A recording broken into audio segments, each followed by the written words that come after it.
ஏற்கனவே நடந்த 2023 நடந்த அந்த மகப்பேரும் இப்போ இந்த மகப்பேரும் கூட வந்து பார்த்தீங்கன்னா இவங்க சொன்னாங்கல்ல கருமுட்டையை பாதுகாத்து வச்சு அப்படி பண்ணாங்களான்னு சொல்லி கேட்டிங்கன்னா இல்லை.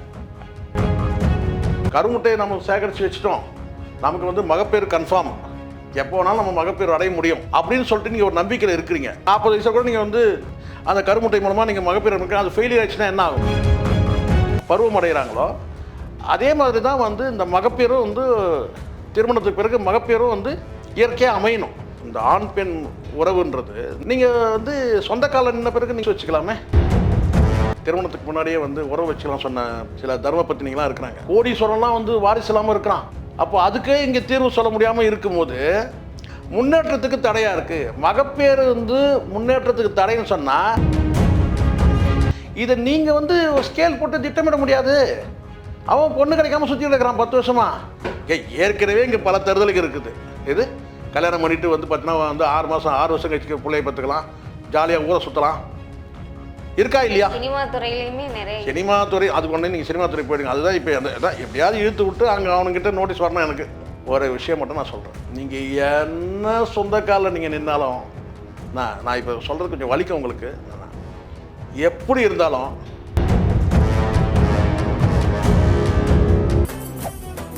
மெரிபா பன்னீர் சோடா, ஐ ட்ரஸ்ட் மெரிபா. கிங் டிவி நேயர்களுக்கு வணக்கம். இன்றைய சிறப்பு நிகழ்ச்சியில் நம்முடன் இணைந்திருக்கிறார் பத்திரிகையாளர் சேகோர ஜெய்சங்கர் அவர்கள். வணக்கம் சார். வணக்கம். எப்படி இருக்கீங்க? நலமா இருக்குமா? இப்போ ரீசெண்டாக வந்து பார்த்தீங்கன்னா ராம் சரண் அவங்களோட மனைவியை ஐஐடி ஹைதராபாத்துக்கு ஒரு சிறப்பு விருந்தினராக அழைச்சிருக்காங்க சார். அதில் வந்து மோட்டிவேஷ்னல் ஸ்டூடெண்ட்ஸ்க்கெலாம் கொடுக்குறேன்னு சொல்லி பேசியிருக்காங்க. அதில் என்ன சொல்லியிருக்காங்கன்னா, ஒவ்வொரு பெண்களும் கெரியரை ஃபோக்கஸ் பண்ணணும், கல்யாணம் பண்ணிட்டு அடுத்து குழந்தை அப்படின்னு சொல்லிட்டு பரம்பரையை நீங்கள் வந்து உங்கள் சுமையை சுமக்க வேண்டாம், உங்களோட கருமுட்டையை வந்து பாதுகாத்து வைங்க, ஃப்யூச்சரில் உங்களுக்கு எப்போ ஒரு நல்ல கணவன் அப்படின்னு தோணுனதுக்கப்புறம் கல்யாணம் பண்ணிட்டு நீங்கள் கர்ப்பமாகி குழந்தை குட்டியோட சந்தோஷமா இருங்க. இதுக்கு உதாரணமாக நானே இருக்கேன். 27 வயசில் கல்யாணம் பண்ணேன், 36 வயசில் தான் என்னோட முதல் குழந்தை, இப்போ 2 குழந்தைக்கு தாயாக போகிறேன் அப்படின்னு சொல்லிட்டு சொல்லியிருக்காங்க சார். கருமுட்டையை பாதுகாக்கிறத பற்றி இவ்வளோ டீட்டெயில்டிங்காக ஒரு நிகழ்ச்சியில் சொல்கிறதுக்கான காரணம் என்ன சார்? இல்லை, முதல்ல அவங்க சொன்ன விஷயத்தை முதல்ல பார்ப்போம். அவங்க சொல்கிறது என்னன்னு கேட்டிங்கன்னா, சுய சம்பாத்தியம் சொந்த காலம் நின்ன பிறகு நீங்கள் வந்து பிள்ளையை பெற்றுங்கன்னு சொல்கிறாங்க. சரிங்களா? இது காமனாக எல்லோரும் சொல்லக்கூடியது தான். இன்றைக்கி வந்து கேட்டிங்கன்னா வந்து பெண்கள் வந்து சொந்த காலில் நிற்கணும், சுயமாக சம்பாதிக்கணும்னு சொல்கிறது தான். ஆனால் அவங்க சொல்கிறது என்னன்னு கேட்டிங்கன்னா, இந்த கருமுட்டையை பாதுகாக்கிறது எதுக்காகன்னு கேட்டிங்கன்னா, நீங்கள் வயது இப்போ நீங்கள் சொந்த காலில் நிற்கிறதுக்குள்ளே உங்களுக்கு வயது மூப்பு அடைஞ்சிடலாம். உதாரணத்துக்கு உங்களுக்கு தெரியும் நினைக்கிறேன், 29 30 வயசுக்கு மேலேனால் அந்த கர்ப்பம் அடைகிறதுல சில பேருக்கு சிக்கல் இருக்குது, எல்லாருக்கும் கிடையாது, சில பெண்களுக்கு வந்து சிக்கல் இருக்கலாம். அப்படின்றதுக்காக ஒரு வயது மூப்படையும் போது ஒரு 30 வயசுக்கு மேலே போகும்போது அவங்களுக்கு வந்து பார்த்திங்கன்னா வந்து இந்த மகப்பேறு நடக்காமல் போகலாம். அப்போது இளம் வயதிலே நீங்கள் வந்து அந்த கருமுட்டையை வந்து நீங்கள் வந்து சேகரித்து வைங்க. நீங்கள் சொந்த காலம் நின்று சுய சம்பாத்தியத்தில் வந்து நீங்கள் வந்து சுயமாக உங்களால் நிற்க முடியுன்ற வாழ்க்கையில் நிற்க முடியும் போது அப்போ நீங்கள் வந்து நீங்கள் மேரேஜில் கமிட் ஆகுங்க. அன்றைக்கி வந்து இந்த மாதிரி சிக்கல் ஏற்படுமானால் அப்போ நீங்கள் அந்த கருமுட்டையை பயன்படுத்தி நீங்கள் வந்து மகப்பேறு இல்லைன்ற அந்த நிலையை வந்து தவிர்க்கலாம் அப்படின்றது தான் அவங்களுடைய எண்ணம்.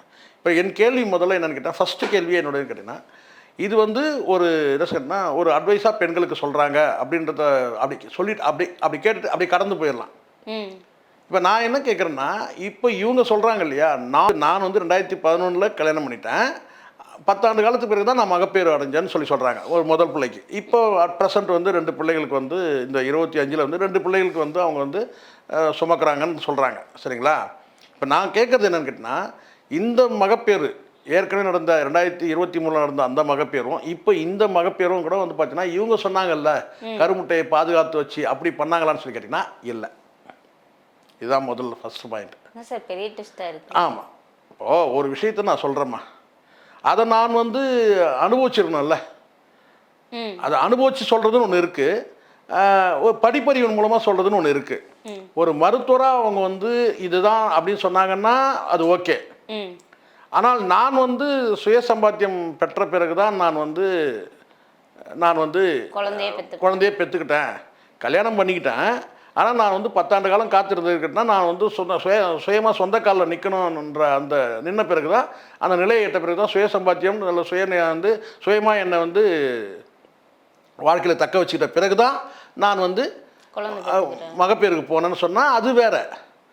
அந்த மகப்பேருக்கு போகும்போது எனக்கு அந்த சிக்கல் எதுவுமே ஏற்படலை. எனக்கு அந்த சிக்கல் எதுவும் ஏற்படலை. காரணம்னு கேட்டால் நான் வந்து கருமுட்டையை வந்து சேகரித்து வச்சுருந்தேன் அப்படின்னு சொன்னாங்கன்னா அது கரெக்டு. ஆனால் இவங்க வந்து அந்த மாதிரியான முறையில் வந்து இவங்க வந்து மகப்பேறு அடையலை. இவங்க இயற்கையான முறையில் தான் மகப்பேறு அடைஞ்சிருக்கிறாங்கன்னு தகவல் இருக்குது. அதைத்தான் வந்து ஒரு பெண் மருத்துவர் என்ன சொல்கிறாங்கன்னா, ஹைதராபாத் அந்த பெண் மருத்துவர்னா இது வந்து சக்ஸஸ் ஆகலாம், அது சக்ஸஸ் ஆகாமல் போகலாம். ஆமாம், 100% கேரண்டி கிடையாதுன்னு சொல்கிறாங்க. சரிங்களா? அப்போ நீங்கள் கருமுட்டையை நம்ம சேகரித்து வச்சுட்டோம், நமக்கு வந்து மகப்பேறு கன்ஃபார்ம், எப்போ வேணாலும் நம்ம மகப்பேறு அடைய முடியும் அப்படின்னு சொல்லிட்டு நீங்கள் ஒரு நம்பிக்கையில் இருக்கிறீங்க. 35 வயசில் நீங்கள் வந்து பார்த்தீங்கன்னா அடுத்த கட்ட 30 வயசுலையோ இல்லை எப்போ 40 வயசில் கூட நீங்கள் வந்து அந்த கருமுட்டை மூலமாக நீங்கள் மகப்பேறு அது ஃபெயிலியர் ஆயிடுச்சுன்னா என்ன ஆகும்? ஒன்று. ரெண்டாவது இன்னொன்று கேட்டிங்கன்னா வந்து இது முற்போக்காக உங்களுக்கு தெரிய வந்தால் கூட இதில் ஒரு முற்போக்கிலே ஒரு பிற்போக்கு இருக்குது.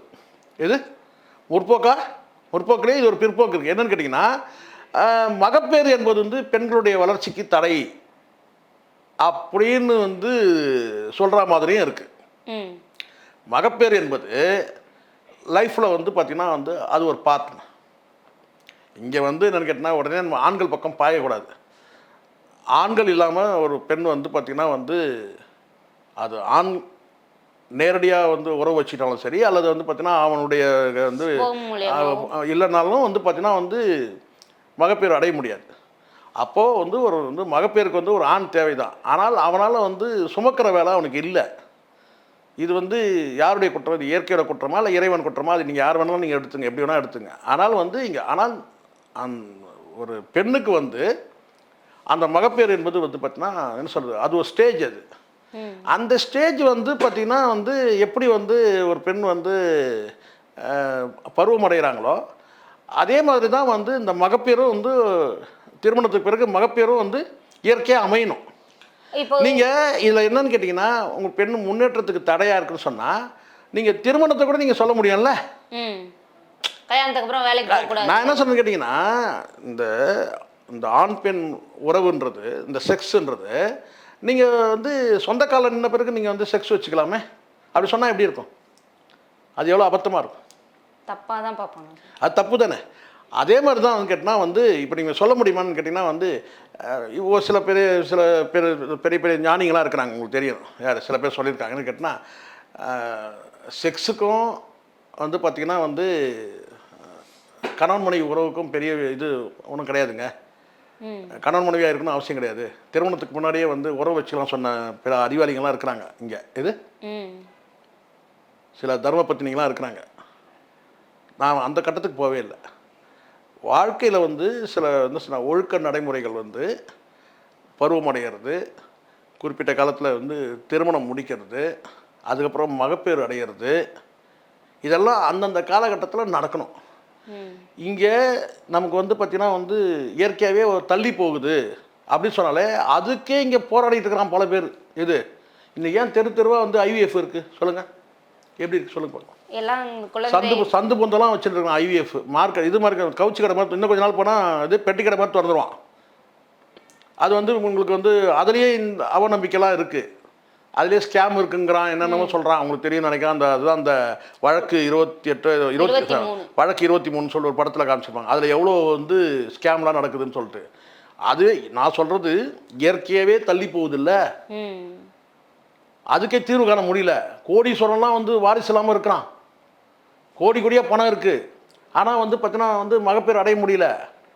அப்போ அதுக்கே இங்கே தீர்வு சொல்ல முடியாமல் இருக்கும்போது இயற்கையாக வந்து நடக்கக்கூடிய ஒரு விஷயத்த நீங்கள் தள்ளி போட சொல்கிறீங்க. அதுக்கு என்ன காரணம் சொல்லிக்கிட்டீங்கன்னா முன்னேற்றத்துக்கு தடையாக இருக்குது. மகப்பேறு வந்து முன்னேற்றத்துக்கு தடைன்னு சொன்னால் அது எப்போவுமே வந்து தடை தானே. அது என்ன வயசு ஸ்கேலு? நான் கேட்குறேன். எனக்கு தெரிஞ்சுமா 50 வயசுக்கு மேலே ஒருத்தர் தொழில் தொடங்கி, ஒரு பெண் 50 வயசுக்கு மேலே ஒரு தொழில் தொடங்கி அவங்க வந்து பெரிய அளவில் முன்னேறி இருக்கிறாங்க. நான் குறிப்பிட்டு இங்கே சொல்ல முடியல, பெரிய அளவில் வந்து அவங்க வந்து வெற்றி அடைஞ்சிருக்காங்க. அந்த காலகட்டம்னு கேட்டால் அவங்களுக்கு வந்து பார்த்திங்கன்னா எத்தனை கடமை இருந்தது தெரியுமா? மகளுக்கு கல்யாணம் பண்ணணும், மகளுக்கு வந்து பேரம் பேத்தி எடுத்தாங்கன்னா அதை வந்து பார்த்திங்கன்னா பராமரிக்கணும், இவ்வளோ வேலைகள் இருந்தது. நான் சொல்கிறது 45 வயசுக்கு மேலே. ஸோ இது வந்து இந்த ஒருபோதும் வந்து பார்த்தீங்கன்னா வந்து இப்போ சில வந்து கேட்டாங்க பொருளாதாரம்ன்றது வந்து நல்லா புரிஞ்சுங்க. சார் இப்போ வந்து நீங்க அந்த இது சொல்லியிருந்தீங்களே சார், தள்ளி போட்டாலும் இயற்கையாகவே சாத்தியம் இல்லை அப்படின்னு சொல்றீங்க. இப்போ தள்ளி போடணும்னு ஆசைப்படுறாங்க, கருமுட்டையை சேகரிக்கிறாங்கன்னா அதற்கான செலவுன்றது தனியா இருக்குல்ல சார்? அதுதான்மா இங்கே சொல்கிறது. இது வந்து இவங்க சொல்லக்கூடியதுன்னு கேட்டிங்கன்னா, நான் இப்போ ஸ்ரீதர் வேம்பு சொல்கிறத சொல்லிவிட்டு நான் சொல்கிறேன். நீங்கள் கேட்ட கேள்வி தான். ஸ்ரீதர் வேம்பு என்ன சொல்கிறாருன்னா 20களில் திருமணத்தை முடிச்சிருங்கன்னு சொல்கிறார். எப்படி ரஜினிகாந்த் சொன்னார் பாருங்க, 8 வாழ்க்கையை பிரிச்சிங்கன்னு சொன்னார்ல, அது மாதிரி 20கள் திட்டமிட்டு அப்படி முடியுமா? இவர் சொல்கிறதும் நடக்காது.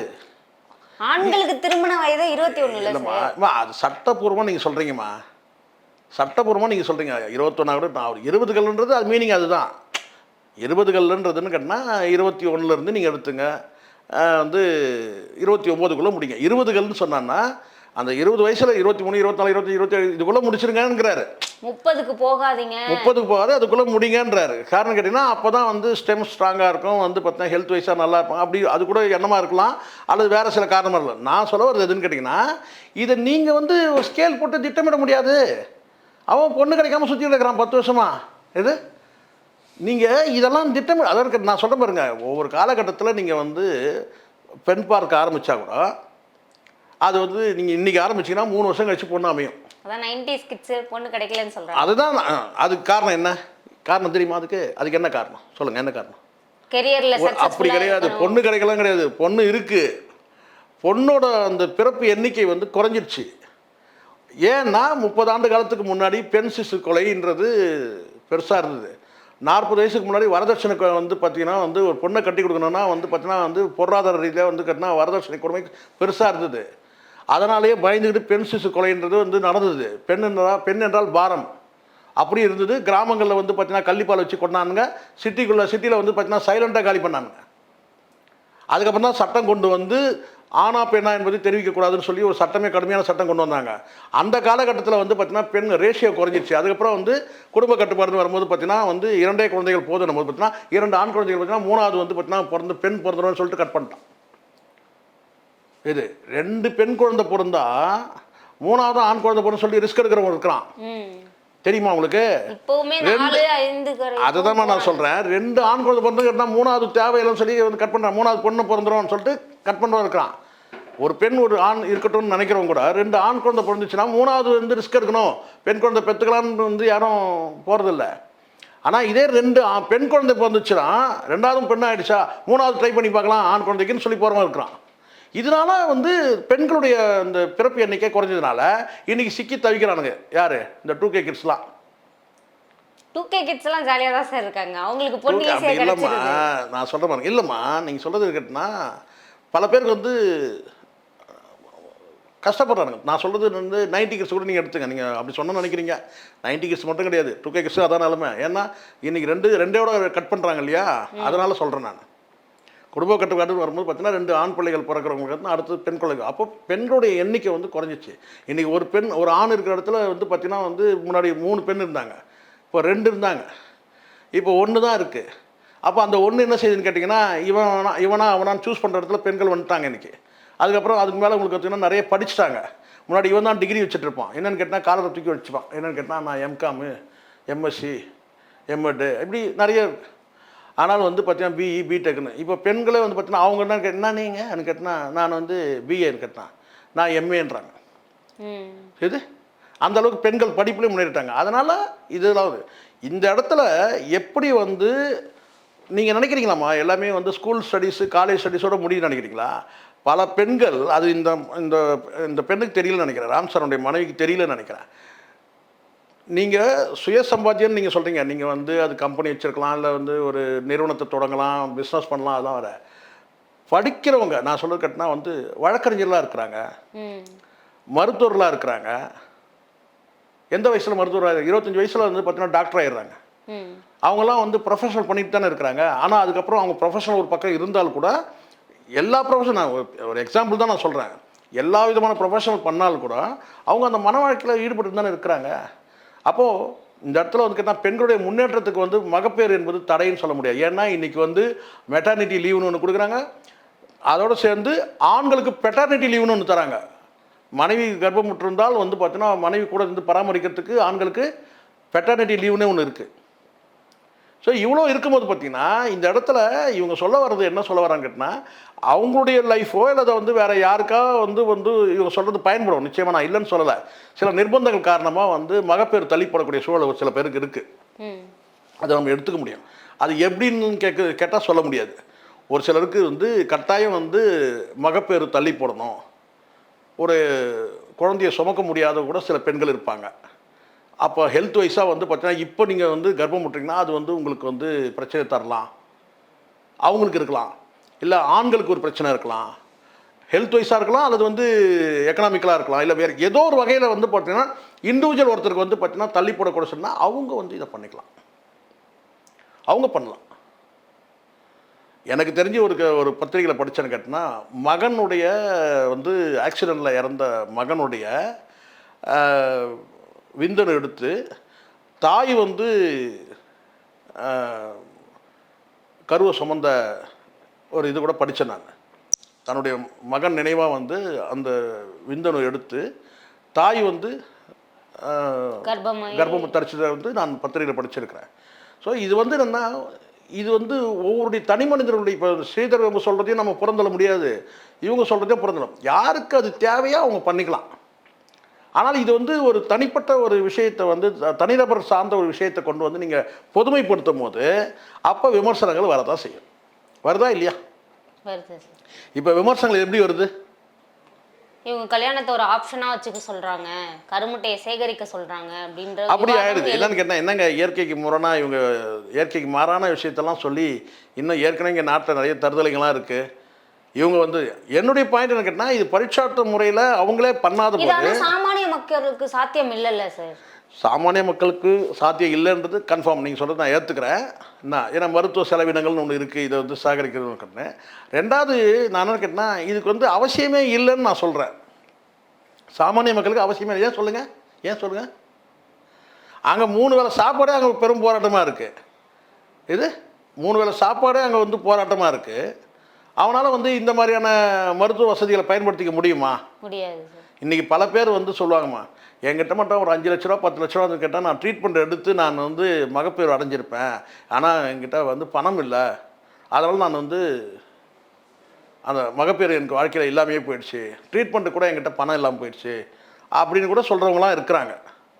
நான் சொல்கிறது நார்மலாக சொல்கிறேன். இதை தாண்டி வந்து பார்த்திங்கன்னா அவங்களுடைய முன்னேற்றத்துக்கு வந்து கர்ப்பம் என்பது தடைன்றதை என்னால் ஏற்றுக்க. நம்ம அப்படிலாம் நம்ம அம்மா அப்படி நினச்சிருந்தாங்கன்னா நம்ம இருக்கவே முடியாது. அந்த காலத்தில் 6 பிள்ளை 7 பிள்ளை பெற்றவங்களாம் வந்து இருக்க தான் செய்கிறாங்க. ரெண்டாவது மனித வளம் என்பது வந்து இங்கே ஒரு விஷயம் நல்லா படிங்க. அம்பேத்கர் வந்து 8வது பிள்ளை, அப்துல் கலாம் இவங்கெல்லாம் வந்து பெரிய பெரிய தலைவர்களாக இருக்கலாம், அவங்கெல்லாம் எத்தனாவது பிள்ளைன்னு பார்க்கணும். அவங்கெல்லாம் வந்து முதல் பிள்ளையோ இல்லை 2வது பிள்ளையோ இல்லை, பெரிய பெரிய சாதனை படித்தவங்கெல்லாம் பார்த்தீங்கன்னா 5ஆவதாக பிறந்தவங்க 6ஆவதாக பிறந்தவங்க தான். அன்றைக்கி குடும்ப கட்டுப்பாடுன்னு ஒன்று கொண்டு வந்தாங்கன்னா இவங்கெல்லாம் காணாமல் இல்லாமையே போயிட்டுருப்பாங்க. ஒரு கருத்தாக தான் நான் சொல்கிறேன் இந்த இடத்துல, சரிங்களா? இது கிண்டலுக்கோ கேலிக்கோ சொல்லலை. ஆனால் இந்த இடத்துல வந்து நீங்கள் சொல்லக்கூடியது வந்து என்னென்னா, கர்ப்பம் என்பது வந்து பார்த்திங்கன்னா வந்துன்னா அப்போ ஸ்ரீதர்வம்பு சொல்லக்கூடிய அந்த கர்ப்பம் என்பது முன்னேற்றத்துக்கு தடைன்னு சொன்னால் அப்போ ஸ்ரீதர்வம்பு சொல்லக்கூடியதை எடுத்துக்கணும். அப்போ என்ன அவர் சொல்கிறது என்னென்னு கேட்டால், முதியோர்கள் வந்து பாதுகாக்கிறதுக்கு ஆள் தான் போயிடுவாங்க. இப்போ நான் கேட்குற 35 வயசில் ஒரு பெண் வந்து கருமுட்டையை வச்சு பிள்ளையை பெற்றுக்கிறாங்க. அந்த பிள்ளைய வந்து பார்த்தீங்கன்னா வந்து எல்கேஜி படிக்கும்போது வந்து பார்த்தீங்கன்னா அவங்களுக்கு ஒரு 40 வயசு ஆயிடும். அதுக்கப்புறம் அது படிப்பெல்லாம் முடிச்சுட்டு வரும்போது பார்த்திங்கன்னா வந்து 20 வயசு வரும்போது பார்த்திங்கன்னா இவங்க 60 வயசு ஆகிடுவாங்க, வீல் சேரில் உட்காந்துருவாங்க. அவங்கள பராமரிக்க முடியுமா? காலத்தே பயிற்சின்னு ஒன்று இருக்குமா? அதை கவனமாக எடுத்துக்கணும். இது காலத்தே பயிற்சி. அங்கே சிலர் வந்து அந்த வாய்ப்பு இல்லாமல் போகலாம், அந்த மகப்பேறு வாய்ப்பே இல்லாமல் போகலாம். அவங்களுக்கு வந்து இந்த சயின்ஸ் வந்து உதவுமானால் மகிழ்ச்சி. இப்போ ரேவதி எடுத்துங்க, அவங்களுக்கு வந்து மகப்பேறு இல்லை, அந்தம்மா வந்து சயின்ஸ் டெக்னாலஜி பயன்படுத்தி ஒரு பிள்ளையை வந்து பெற்றெடுத்தாங்க. அவங்களுக்கு ஒரு லைஃப்பில் ஒரு துணை வேணுன்றதுக்காக அவங்க வந்து பண்ணாங்க. அந்த மாதிரி யாருக்குமே இல்லைன்னா, யாருக்கு இந்த இந்த இழப்பு இருக்கோ அவங்களுக்கு வந்து இதை பயன்படுத்திக்கலாம், இவங்க சொன்னதை பயன்படுத்திக்கலாம். ஆனால் எல்லாருக்கும் இவங்க சொல்கிறது வந்து பார்த்தீங்கன்னா தனிப்பட்ட ஒரு விஷயத்தை வந்து பார்த்தீங்கன்னா பொதுமைப்படுத்துறதுன்னு ஒன்று பாருங்கள். நீங்கள் எல்லாரும் வந்து பார்த்தீங்கன்னா வந்து உங்கள் கருமுட்டை சேர்த்து நீங்கள் சொந்த காலில் நின்ன பேர் கல்யாணம் பண்ணிக்கன்னு சொல்லிட்டு இருக்குன்னா, ஒரு விஷயம் மட்டும் நான் சொல்கிறேன். நீங்கள் என்ன சொந்த காலில் நீங்கள் நின்னாலும், நான் இப்போ சொல்கிறது கொஞ்சம் வலிக்கும் உங்களுக்கு, எப்படி இருந்தாலும் இங்கே ஆண் பெண் சார்ந்து தான் வாழ்க்கை. ஒரு ஆண் பெண்ணை சார்ந்து தான் இருக்கணும், ஒரு பெண் ஆணை சார்ந்து தான் இருக்கணும். அப்படி இருந்தால் தான் வாழ்க்கை. நீங்கள் சொல்லலாம் இவர் அவருன்னு சொல்லிட்டு பல உதாரணங்கள் நம்ம சொல்ல முடியும். அது சிலதை கொச்சப்படுத்துகிற மாதிரியும். ஒரு ஆண் வந்து ஒரு பெண்ணை சார்ந்து தான் வாழ முடியும், ஒரு பெண் வந்து ஒரு ஆணை சார்ந்து தான் வாழ முடியும். இது சார்ந்து வாழ்ந்தது அடிமைத்தனம்னு நினைக்கவே கூடாது. இது உறவு முறை. அதுவும் கணவன் மனைவி உறவு வந்து ஒரு உன்னதமான உணர்வு, அது ஒரு உறவு அது. ஸோ அதை வந்து நீங்கள் வந்து ஒருத்தருடைய விருப்பத்துக்கு மாறா இல்லை 2 பேருமே வந்து மனம் ஒத்துக்கிட்டால் கூட வந்து பார்த்தீங்கன்னா அவசியமில்லாமல் தள்ளி போட்டிங்கன்னா அதுக்கு ஒரு எதிர்வினைன்னு ஒன்று இருக்குது, ஒரு விளைவுன்னு இருக்குது. நீங்கள் எடுக்கிற முடிவுக்கு ஒரு விளைவுன்னு ஒன்று இருக்குல்ல, இங்கே எல்லா முடிவுகளுக்கும் விளைவுகளும் ஒன்று இருக்குது. அந்த விளைவு எப்படி இருக்குன்னு பாருங்கள். நீங்கள் சொல்கிறது நல்லா இருந்துச்சு, விளைவு எப்படி இருக்கும்? விளைவு தான் அவர் சொல்கிறார், ஸ்ரீதரன் சொல்கிறார். அந்த விளைவு என்ன ஆகுன்னு கேட்டிங்கன்னா முதியோர்கள் வந்து பராமரிக்கிறதுக்கு ஆளெல்லாம் போயிடும். ஏற்கனவே இங்கே கொண்டு போய் சேர்த்துட்ருக்குறான் முதியோர்களத்தில். ஸோ இதெல்லாம் வந்து இயற்கைக்கு மாறாக இருக்கக்கூடாது. நீங்கள் 16 வயதில் வந்து மகப்பேறு அடைகிறதுல சில உளவியல் சிக்கல் இருக்குது, மருத்துவ சிக்கல் இருக்குது, உடல் ரீதியான சிக்கல் இருக்குன்றது கரெக்டு. அதையும் இப்போ வந்து பார்த்தீங்கன்னா 18 வயசு தாண்டி இப்போ 21 வயசுன்றது ஒன்று. ஏன்னா அப்போ தான் வந்து உடல் ரீதியாக வந்து ஒரு பெண் வந்து தயாராக இருப்பான்ற மாதிரி இன்றைக்கி வந்து ஆயிடுச்சு. முன்னாடிலாம் 13 வயசில் 14 வயசுலலாம் வந்து கல்யாணம் நடந்த காலம்லாம் இருக்குது. அதுக்கப்புறம் இப்போ வந்து 16 வயசு இன்றைக்கி வந்து 21 வயசில் தான் சரியான. ஸோ அந்த காலகட்டத்தில் நீங்கள் வந்து அதை தவிர்க்கக்கூடாது, தடுத்து முன்னேற்றத்துக்கு வந்து கர்ப்பம் தடையாக இருக்குன்னு சொல்லிட்டு நீங்கள் தள்ளி போகிறதுன்றது வந்து ஒரு பெக்குலியர் கேஸுக்கு தனிப்பட்ட சிலருக்கு வந்தால் அது பயன்படும். இவங்க சொல்கிறது அது எது வேணால் எடுத்துங்க. நீங்கள் ஐவிஎஃப் வந்து நான் வந்து கருத்து முரண் இருக்குது, காரணம் அதில் ஸ்கேம் இருக்குது. நான் கேட்குறேன், நீங்கள் இப்போ சொல்லுங்கள். இப்போ அந்த மாதிரி சொல்லிட்டாங்கல்ல, கருமுட்டை சேகரிச்சு வச்சிட்டாங்க, அதுதான் இதுன்னு எப்படி சொல்ல முடியும்? உங்களுக்கான தனி பராமரிப்பு செலவுகள் வாங்குறாங்க. இல்லைம்மா, நீங்கள் எல்லாம் பண்ணலாம், அதுதான் இதுன்னு. ஏமா நீங்கள் என்னம்மா நீங்கள் பேசுகிறீங்க? நகையை கொண்டு போய் பேங்க்கில் கொண்டு போய் அடமானம் வச்சுட்டா கட்டினா அப்படியே டூப்ளிகேட் செஞ்சு போட்டு இதான் அதுன்ட்டான். இப்போ அதை ப்ரூவ் பண்ணுறதுக்கு கோர்ட்டில் வந்து கேஸ் நடக்குது. இன்றைக்கி முடியும்னு நினைக்கிறீங்க? அது அவன் சொல்லுவான், இங்கே கொண்டு வந்து கொடுத்ததே இந்த நகை தான்னுவான். இது நான் கவனிக்காதது வந்து அடகு வச்சிட்டாங்கன்னுவான். கவரிங் நகையை பேங்க்கில் எல்லோரும் நினைக்கிறோம் ரொம்ப பாதுகாப்பு பெட்டகம் கொண்டு போய் வச்சத அப்படியே டிட்டவாக அப்படியே கவரிங் அப்படியே செஞ்சுட்டான். இது செஞ்சு வந்து இதுதான் அதுன்ட்டான், வாழைப்பழம் போல். இது அதே மாதிரி வந்து பார்த்தீங்கன்னா நீங்கள் வந்து கருமுட்டை கொண்டு போய் வைக்கிறீங்க, அதான் இதுன்னு எப்படி தெரியும்? அதுதான் அந்த குற்றம் 23 வந்து கதையில் வருது. அதிலே ஸ்கேம் நடக்கும். இதுவும் கூட அதுதான் எப்படி சொல்ல முடியும்? இப்போ புரியுதுங்களா?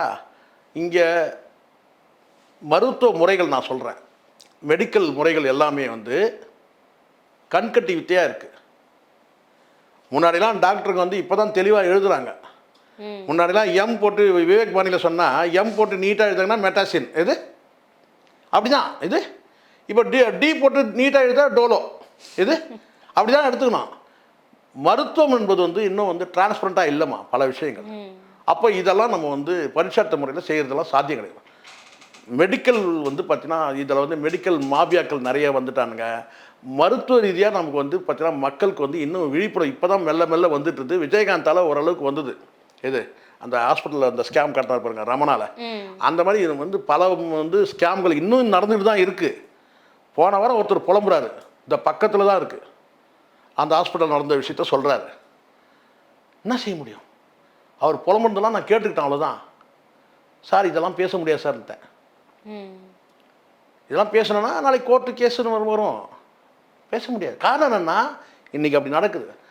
மருத்துவம் வந்து இன்றைக்கின்னா வெளிப்படையாக இல்லை, சிகிச்சை முறைன்றதுலாம் வெளிப்படையாக இல்லை. அவங்க என்ன டேப்லெட்டு, அதுக்கு என்ன ரேட்டு, என்ன எதுவுமே வந்து எல்லாமே கண்கட்டி வித்தையாக இருக்குது. இதில் நடுவில் இவங்க வந்து கொண்டு வந்து ஒரு இது சொல்கிறாங்கன்னா இவங்க சொல்லக்கூடியவங்க யாருன்றதையும் பாருங்கள். இவங்க சாதாரண வந்து ஒரு மருத்துவரா அப்படிலாம் கிடையாது. இவங்களே கிட்டத்தட்ட சிறப்பாக சிகிச்சை கொடுத்தவங்க தான் இவங்க டீம். யாருக்கு? ஜெயலலிதாவுக்கு. இவங்க எவ்வளோ சிறப்பாக சிகிச்சை கொடுத்தாங்கன்றது ஊரில் உலகத்துக்கே தெரியும். நம்ம அதை பார்த்து தானே இருந்தோம்.